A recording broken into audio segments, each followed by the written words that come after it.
Merci, mais effectivement, quand vous êtes venu me voir et que vous avez placé votre projet dans ce contexte, c'est avec plaisir que nous avons voulu y contribuer, parce que le service volontaire européen est un service qui s'inscrit tout à fait dans cette année du volontariat.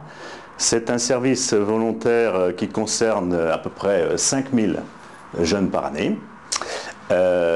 C'est un service volontaire à travers toute l'Europe, pas seulement l'Union européenne, mais également les pays qui souhaitent adhérer à cette Union européenne.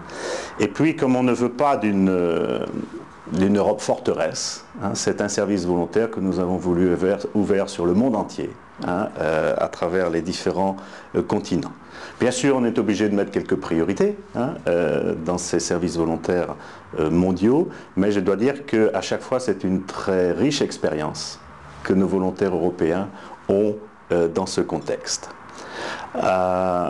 Ce volontariat, il concerne potentiellement 75 millions de jeunes dans l'Europe élargie, et nous en envoyons quelques milliers.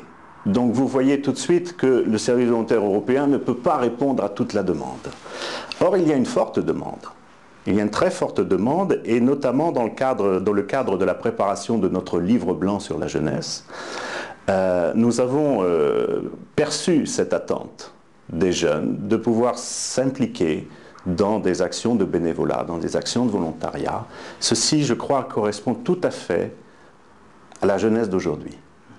C'est pour cette raison que dans notre livre blanc, nous avons mis le volontariat comme l'une des priorités principales. C'est une priorité à côté d'autres, comme la participation, comme l'information des jeunes, comme l'autonomie des jeunes. Mais cette priorité au volontariat s'adresse bien sûr à l'Union européenne, mais également à tous les niveaux de compétences. Le local, le régional, le national, l'européen et le mondial.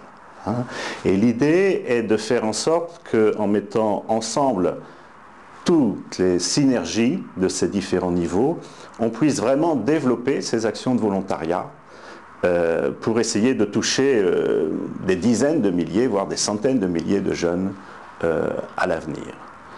Pour pouvoir faire ce volontariat largement développé, il faut quand même également un peu protéger nos volontaires. Donc il faudra réfléchir à la protection de leurs droits, leur protection sociale. Donc il y a également une action politique de ce niveau à faire. Et puis bien sûr, il faudra mettre ensemble différents acteurs importants tels qu'ils existent au niveau mondial, les Nations Unies, l'Union européenne, de grandes organisations caritatives devront toutes, je crois, travailler ensemble.